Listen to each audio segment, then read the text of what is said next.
a la Subdelegación de Defensa. Como cada año, yo creo que es un éxito esa alianza entre el Departamento de Derecho Internacional y la Subdelegación, al coronel don Vicente Lunar Bravo, al comandante José Manuel Contreras, a todo el equipo que hace posible estas jornadas y al profesor Barrigón y al Departamento de Derecho Internacional.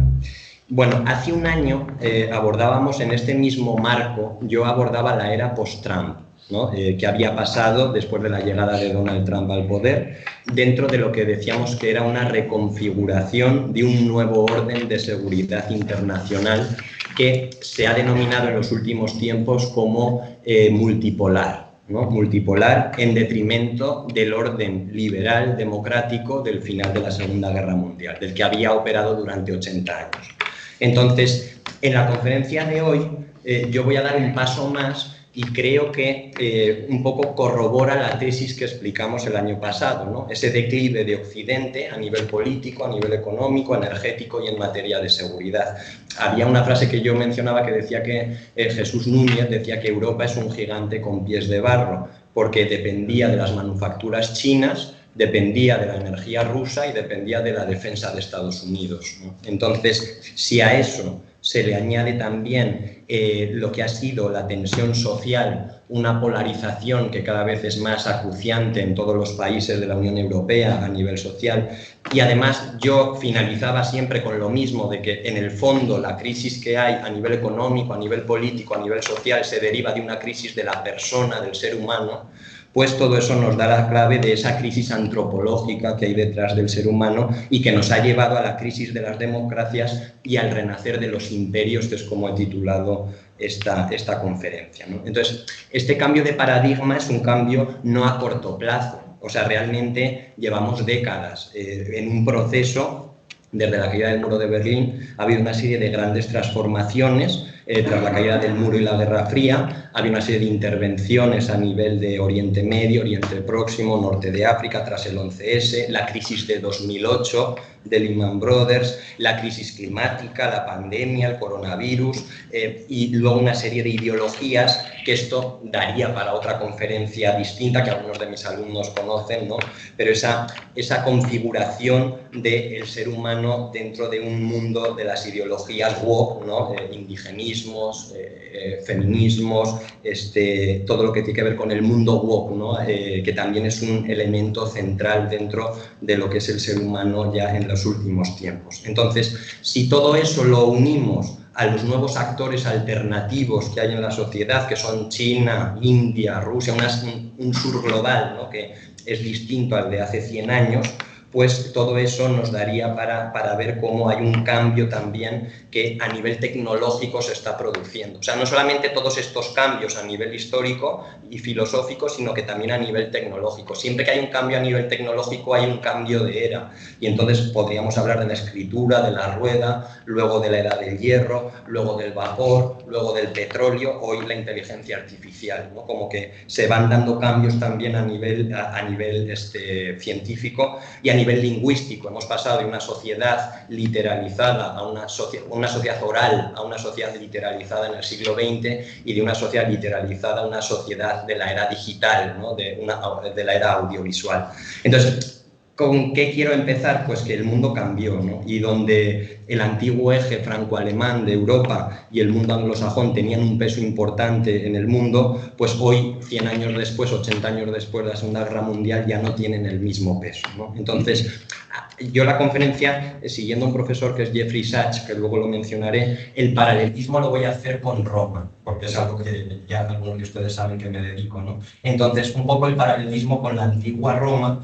Cuando cayó Roma, necesitó de tiempo para poder ver en perspectiva cuál había sido el cambio, ¿no? O sea, las fechas, les decía José Antonio Villate, no significan nada, porque el año 476 después de Cristo realmente es una fecha que nosotros la ponemos en las líneas cronológicas para tener un punto de referencia, pero realmente aquí un visigodo, ¿no? En la península ibérica no es que se levantara del mundo antiguo y pasara a ser del mundo medieval en el 476, sino que son procesos paulatinos, ¿no? Lo que se producen. Entonces, quizá nosotros hoy no seamos conscientes, ¿no? De estos procesos tan acelerados que ha habido en los últimos 30 años y donde nos encontremos hoy en día.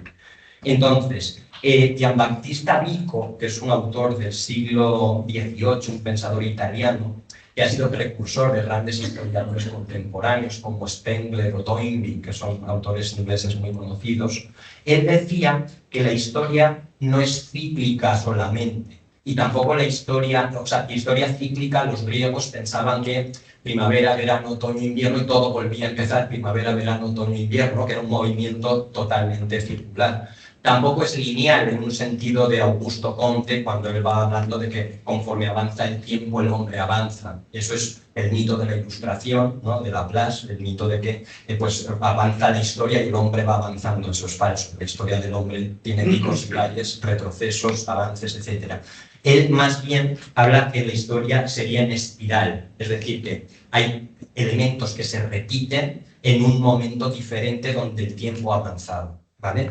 ¿Y por qué digo esto? Porque Jeffrey Sachs, este economista estadounidense muy conocido también en el mundo de la geopolítica, él dice que nosotros hoy nos encontramos, igual que Roma atravesó un periodo de crisis tardo-republicano en el final de la República, antes del Imperio, antes de Augusto, del Principado, pues el imperio, la República Romana colapsa y de esa crisis de la República se empieza a pasar al imperio, ¿no? Al príncipe. Hoy nosotros estamos ahí. O sea, Augusto sería la imagen de una serie de líderes unipersonales que son los salvadores de las democracias y que se erigen como el centro del Estado, ¿no? Que sería el caso de Trump en Estados Unidos, el caso de Putin en Rusia, el caso de Xi Jinping, el caso de Modi en India. Entonces, un poquito para decirles ese paralelismo, la importancia que tiene. También hay que decir otra cosa, fuera de las autocracias, que las democracias imperialistas, ¿no? En el caso del mundo occidental, Atenas, por ejemplo, no significa que sea sinónimo de paz la democracia imperialista, ¿no? Después en estos 20 años ha habido unos 3 millones de muertos entre Irak y Libia y 30 millones de desplazados en todas las guerras de las primaveras árabes, ¿no?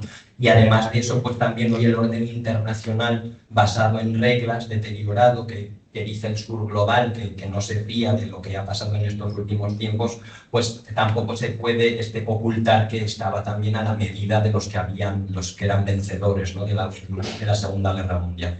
Entonces, yendo a nuestro tiempo, yo creo que sería urgente redefinir el contexto político internacional, ¿no? O sea, cada marco arquitectónico de seguridad obedece al vencedor en la guerra. Por ejemplo, desde los tratados internacionales de Westfalia, 1648, cuando son el final de las guerras de religión, ahí se impone el mundo protestante, ¿no? Sobre el católico. Luego Utrecht y Rastatt en el siglo XVIII, la guerra de sucesión, que no es una guerra nacionalista en sentido español, sino que es una guerra dinástica internacional de toda Europa. Luego el Congreso de Viena, 1815, cuando Napoleón pierde, pues entonces a partir de la Santa Alianza del Congreso de Viena, las potencias vencedoras imponen el nuevo marco. Luego la paz de París en la guerra franco-prusiana, el Tratado de Versalles en la Primera Guerra Mundial, Potsdam y Yalta en la Segunda Guerra Mundial. Entonces nosotros somos hijos de que Gran Bretaña, Francia, etcétera, tengan derecho a veto en la ONU, por ejemplo, y realmente pues no tengan el peso que tenían hace 80 años, ¿no? Entonces, un poco yo partiría de ahí, de que el orden internacional, por desgracia, no marca el uso de la fuerza, o sea, de las potencias vencedoras, del último gran conflicto. Gustavo Bueno, que era un filósofo muy conocido en España, decía que el Estado de Derecho sin las armas es puro papel mojado. Y eso lo toma también del Quijote en el discurso de las artes y de las leyes y de las armas, y es un famoso discurso que dice que las armas son más fuertes que las letras. Las letras se refiere al derecho, no a la cuestión literaria o a la cuestión sino al derecho, ¿no? Las armas son más fuertes que las letras. Howard dice: con frecuencia los estados que muestran mayor interés por la conservación de la paz y los derechos humanos son los que más armamento acumulan. Bueno, entonces, yo me voy a centrar solamente en 4 actores principales, que son Estados Unidos, el caso de China, Rusia e Irán, perdón. Y aquí, en el caso de Estados Unidos, de manera muy telegráfica y muy rápida, ¿no? Por poner ya en contexto la situación, José Antonio Sanz me parece que tiene una frase que es perfecta para describir cuál es la política actual. Dice, Trump dinamita la cohesión europea, abandona Ucrania, fortalece a Rusia e intenta aislar a China. Esas cuatro líneas de Estados Unidos, dinamitar la cohesión europea, abandonar a Ucrania, fortalecer Rusia e intentar aislar a China. El año pasado nosotros, dentro de que dijimos que Estados Unidos estaba reafirmando todo lo que sería un fortalecimiento de espacios clave en el mundo, a la vez que se estaba replegando dentro de la doctrina Monroe de America First, América para los americanos, o sea, América dentro del continente americano, ese doble vía. ¿Cuál es el fin de todo esto? Un tema de hegemonía energética internacional, ¿vale? El control de los canales, porque a nivel marítimo toda la economía va por mar, no va por aire.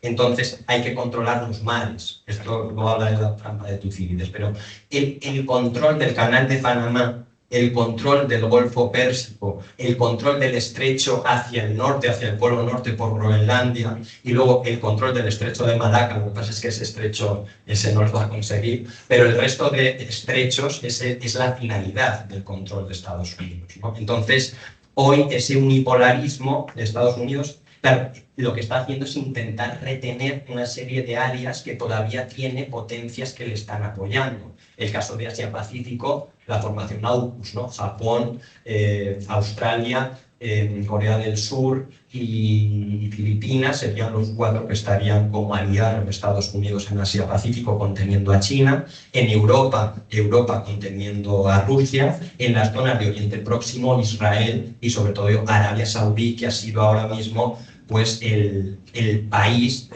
a nivel de las monarquías, de las petromonarquías del Golfo Pérsico, la que lleva la batuta del mundo suní, ¿no? Y que es el aliado más importante de Estados Unidos. Entonces, eso, por decir dos cosas de la Unión Europea, acompañado de una, dice Santiago Almesilla, que me parece muy acertado, internacional trumpista, internacional de Trump, es decir, una serie de partidos políticos o tentáculos que tiene en Europa, ¿no? Que son, por un lado, antieuropeístas, por un lado, de un movimiento conservador de ideología MAGA, pues todo eso hace que Estados Unidos, tanto en el continente americano como en Europa, pues siga teniendo una presencia muy importante. En el caso de América, no sé si se han enterado, ¿no? Pero en México el grupo Jalisco Nueva Generación, ¿no? Uno de los cárteles más importantes, ha sido una operación que hace poco se ha realizado para el control de una serie de narcoestados en el norte de México. Groenlandia, en la parte de que ahora mismo está en pugna con Europa. Panamá, que en un primer momento firmó un acuerdo con China y a los 2 días ya rompió ese acuerdo y lo firmó con Estados Unidos. Venezuela, que es otro de los elementos de principios de año, que en el fondo no es por tomar Venezuela, sino es por expulsar a China del cono sur. Y luego, en el futuro, yo creo que será el triángulo del litio, ¿no? En la parte sur de América, donde se jugará la siguiente partida, ¿no? Entonces, por un lado, el control de recursos y, por otro lado, la expulsión de China, que es un poco la política que hay detrás de todo esto, ¿no? Entonces, un poco aquí lo que estamos viendo es algo histórico desde la Segunda Guerra Mundial, porque Estados Unidos ha cambiado desde dentro, desde lo que llaman el Deep State, ¿no? Ha cambiado su política de repliegue hacia América, a la vez que ese unipolarismo de después de la Guerra Fría, porque la Guerra Fría era bipolar, era el mundo de la Unión Soviética contra Estados Unidos, el liberalismo contra el comunismo. Cuando cae el comunismo es el mundo unipolar, el mundo liberal, el fin de la historia de Fukuyama, y hoy nos encontramos en que Estados Unidos, de ese mundo unipolar, ya se da cuenta de que por lo menos, no sé si multipolar, pero por lo menos bipolar con China, pues el mundo ya está en ese escenario, ¿no? Bueno, en cuanto a China, yo diría solo alguna cuestión importante, ¿no? Creo que José María Benito y Florentino Portero son los dos que mejor han podido describir la cuestión. Dice José María Benito que, a ver, China es un estado civilizacional, es decir, no es el estado de Westfalia, no es el estado moderno que nosotros en Europa concebimos, ¿no? A nivel westfaliano. Entonces, es de naturaleza muy compleja. China, desde Deng Xiaoping, que era un presidente en los años 70, era comunista, y lo que dijo, bueno, da igual de qué color sea el gato, si es blanco o negro, sino que cace ratones, que es como una frase famosa. Entonces, China pasó en 50 años de ser un país comunista a ser hoy el país más capitalista del mundo y es la fábrica del mundo. Bueno, pues desde Deng Xiaoping el Estado es un Estado capitalista. Mao introduce la variante marxista y leninista. Y finalmente Xi Jinping hoy en día está introduciendo lo que sería Confucio en toda la tradición. Porque China ha pasado por muchas décadas de comunismo y se han dado cuenta también cuál era el riesgo, ¿no?, del colapso de la civilización con la política de un solo hijo, por ejemplo, con el tema del aborto en China, y hoy han vuelto una política de más de 3 hijos y otra vez a la tradición china de Confucio. Bueno, pues esa es una cuestión. Florentino Porcero, además, añade que China se ha dado cuenta que la paz del orden internacional, con esos valores liberales, era una forma también de encerrarla, ¿no? Y ese eje, lo que tenemos que entender es que en Asia-Pacífico viven 4.000 millones de personas. Si ayer por la noche hablábamos de que la Nueva España o México, en este caso, el corazón del mundo en el siglo XVIII era América, hoy en un mapa tendríamos que ver que el corazón del mundo es Asia-Pacífico, porque hay 1.500 millones en China, 1.500 millones en India, 200 millones en Indonesia, 200 millones en Japón. Entonces, 4.000 millones de personas que viven ahí y que aquí ya en el geopolítico, y aquí saben más los que están presentes, la trampa de Tucídides dice que cuando hay una potencia que es de tipo marítimo, como es Estados Unidos, que tiene 11 superportaaviones y controla los mares, y luego hay una potencia terrestre. Imagínense las guerras del Peloponeso entre Esparta y Atenas, ¿no? Esparta terrestre, Atenas marítimo. Hoy nos encontramos con una China terrestre, con una ruta de la seda que intenta salir de ese espacio que está contenida por 2 cadenas de islas por el mar, la primera cadena de islas con Japón, con la zona hasta el estrecho de Malaca, ¿no?, con Filipinas, una segunda cadena de islas hasta Australia. Pues claro, China está encerrada en ese espacio y sale por tierra, y por eso toda la ruta de la seda, y por eso Irán es que es un núcleo fundamental en el nudo comercial de China hacia Europa, ¿no? Bueno, Henry Kissinger decía que nunca había que tocarse el principio de una sola China, porque habría guerra, igual que dijo que en Ucrania nunca podíamos abandonar la idea de las 2 Ucranias porque habría guerra, ¿no? Y esa contención de China con el estrecho de Malaca, que me he referido antes, que es, yo creo que el único que no va a poder controlar Estados Unidos, ¿no?, por ahora, pues que es un nudo fundamental para salir China también por el mar, ¿no? Entonces, un poco ese sería el contexto de China. Es decir, que se pensó que China, cuando se liberalizó a finales del siglo XX, decían que China sería parte del orden internacional porque se había liberalizado el capitalismo y que formaría parte de la alianza de Estados Unidos, pero China siguió otro rumbo y hoy, en realidad, es el enemigo, porque con las mismas reglas que Estados Unidos se está superponiendo a Estados Unidos, que ahora representa como una especie de salvavidas para otros países enemigos de Estados Unidos, y por eso es como una alternativa al hemisferio sur y a los que son las potencias del sur. Bueno, entonces el elemento central, Rafael Koch, que coincido con su análisis, dice que China es el actor principal de toda la estrategia del mundo. Es decir, en Rusia, cuando se enfrenta a Ucrania, en el frente de Ucrania, está también la debilitación de Rusia para debilitar a China. En el fondo es una guerra entre Estados Unidos y China, la que hay ahí. Irán también es una forma de debilitación de los recursos energéticos de China. Taiwán, que es otra zona caliente dentro del mar de la China meridional, y Venezuela, ¿no?, como aliado de China al sur de América y como también advertencia de los que dentro del continente americano estén del lado de China. Bueno, entonces, ese orden postliberal que Fernando Vallespín decía de una nueva era de las relaciones internacionales, ya no obedecen a un mundo multilateral de gobiernos fuertes, ¿no?, o sea, de instituciones fuertes internacionales, sino que ahora estamos en unos gobiernos fuertes. O sea que antes se podía, de manera de soft power, significaba que pues bueno, se podía intervenir en favor de la democracia. O sea, había un elemento que era la democracia, o por lo menos llevar democracia al mundo. Hoy directamente ya esa careta yo creo que se ha abandonado por 2 elementos que son tácticos y por el tema de las materias. O sea, realmente ahora ya Trump, cuando interviene, ya no está hablando de intervenir en Venezuela para que tengan democracia, sino que sigue el mismo régimen de Maduro, ahora con Delcy Rodríguez, y ya directamente dice es por las materias y es por táctica para contener a China, o sea, lo dice el propio Trump, ¿no? Entonces, todo esto, no sé si han seguido en los últimos días Davos, el primer ministro de Canadá, ¿no? Marco Rubio en la conferencia de Múnich, y pues bueno, en el fondo, y para cerrar con China, del Pivot to Asia, que era la política de la Rand Corporation en 2009 de Obama, que era contener a China, el dominio del Indo-Pacífico e incorporar a China, se ha pasado a la nueva estrategia de defensa nacional y de seguridad nacional de Estados Unidos de disuadir por la fuerza, pero no confrontar a China. Esto Eduardo García lo explica y no tendría ahora mismo tiempo de meterme en ello. Ya casi para concluir, en el caso de Ucrania, ¿no? Ucrania, yo no sé si alguno de ustedes ha visto la conferencia que hicimos hace 3 años, ¿no? Pero yo lo que dije en 4 ideas es que había una corresponsabilidad entre los actores que lucharon en Ucrania, que no es tan sencillo, es mucho más complejo qué ha pasado en Ucrania, ¿no? Hay una responsabilidad compartida, por un lado la invasión de Rusia, por otro una política occidental para debilitar a Putin durante 2 décadas. Entonces eso ha llevado a un callejón sin salida que ha llevado a la guerra en Ucrania. Para Rusia Ucrania es vital, para Estados Unidos Ucrania no es vital, pero bueno, ¿qué ha pasado ahora? Estados Unidos, desligándose de la política de Biden y de Obama, pues está abandonando cada vez más a Ucrania.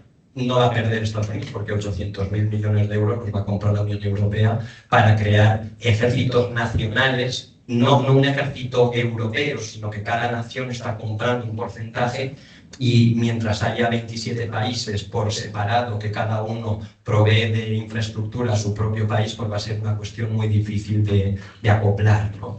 Entonces, bueno, un poco ese es el resumen, ¿no? Que también Florentino Portero decía que una guerra entre grandes potencias, donde Ucrania está en medio de grandes potencias, y ese juego al desgaste, pues al final ha sido un fracaso, ¿no? Se ha alargado un sufrimiento desde 2022 innecesario que se podía, yo creo, que haber evitado, y que no es una guerra por territorio, como mucha gente piensa, ¿no? Sino que realmente por un lado está el que no se expanda la OTAN, por el caso de Rusia, y por el lado de Ucrania las garantías de seguridad que le provee a Estados Unidos, ¿no? Entonces, el desenlace final en 3 direcciones: avances territoriales dentro de Rusia cada vez más, el acceso de los recursos de Estados Unidos a Ucrania y la balcanización de Ucrania en 2 Ucranias, como predijo Kissinger, y como también teníamos nosotros en la Guerra Fría el caso de Alemania y de Austria.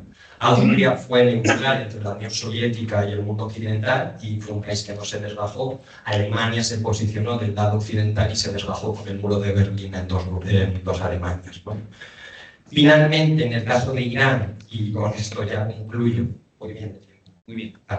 Entonces, aquí en el caso de Irán, Ali Khamenei, asesinado recientemente, esto ha supuesto una operación parecida a la de Venezuela, de una intervención contra el líder, pero aquí, claro, el problema en Irán es mucho más complejo, ¿no? Además que atacar a Ali Khamenei como un ayatolá. Un ayatolá no es como el caso a lo mejor de un califa en el sentido suní, pero es un líder no solo de Irán, sino de una serie de minorías en un montón de países del mundo musulmán. Entonces sería como una especie de patriarca ortodoxo, salvando las distancias, dentro del mundo ortodoxo, ¿no? Bueno, ese ataque y esos golpes de réplica que hace Irán luego a Israel en las zonas que Occidente mantiene, junto con los intereses de China en el Golfo Pérsico y Pakistán, porque acuérdense de la ruta de la seda que he comentado, ¿no? Aquí tengo los datos, pero el puerto de Gwadar, China ha gastado 46.000 millones de dólares en Pakistán, y también en Bandar Abbas, que es otro puerto de Irán en el sur, también, o sea, está haciendo un nudo logístico China que lleva muchos años, en el Golfo Pérsico, en el estrecho de Bab al-Mandab, también en la zona de los hutíes, que también lo estarán escuchando estos días. Entonces, claro, ahí es un tema vital para China, vital para Occidente, todo lo que pasa por el estrecho de Hormuz, el 30% del petróleo mundial, todo lo que están diciendo estos días, ¿no?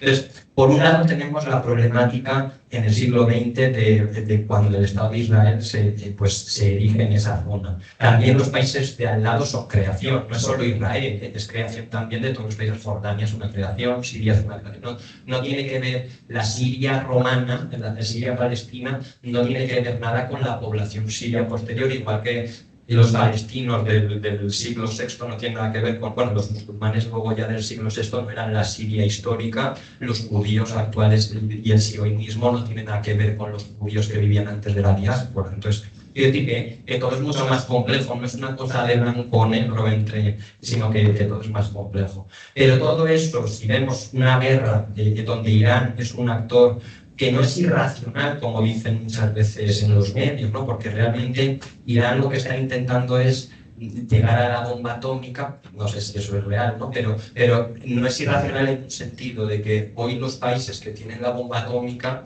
como hemos dicho, el poder o la fuerza es lo que determina tu soberanía. Entonces, fíjense que Corea del Norte nadie la ha invadido. ¿Por qué? Porque tiene la bomba atómica. A Siria, a Libia, a todos los países que no tienen la bomba atómica sí que los pueden invadir. Entonces, esa es la mentalidad de por qué protegerse, por qué llegar hasta ese punto, ¿no? de protección como voy diciendo.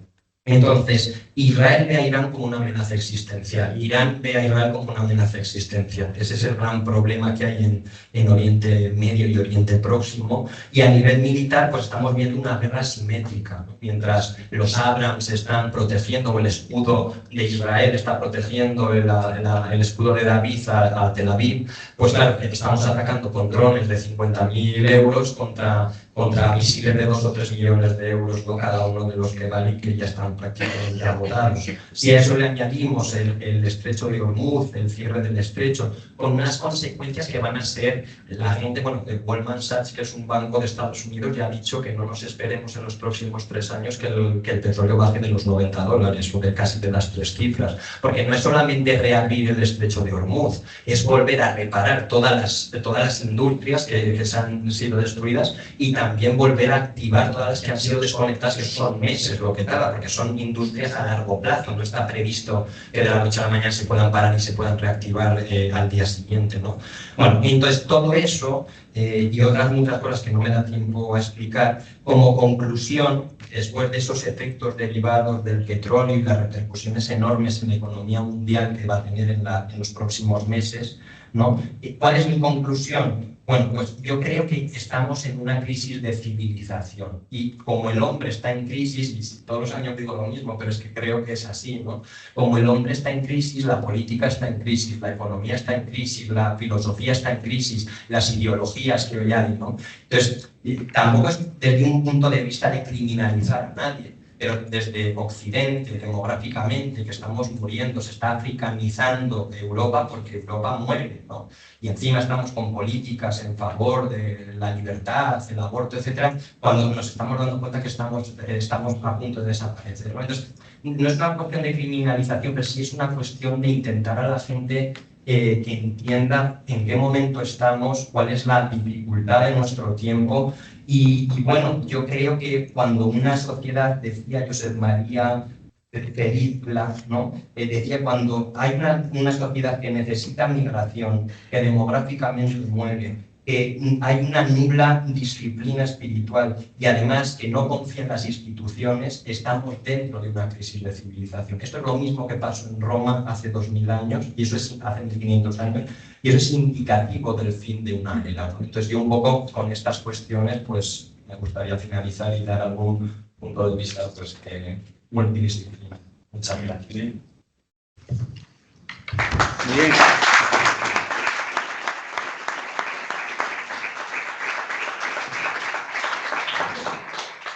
Hay que reconocerle al profesor Andreu que por un momento pensé que estábamos en la escuela de Estado Mayor. O sea que la clase de nivel. Antonio, muchas gracias. Es muy interesante. ¿Alguna pregunta, una cuestión que tengáis, alguna duda de dejar al profesor Andreu antes de pasar a la segunda conferencia? Una cuestión que nos deje tranquilos. Vale. Pues damos paso al segundo conferenciante.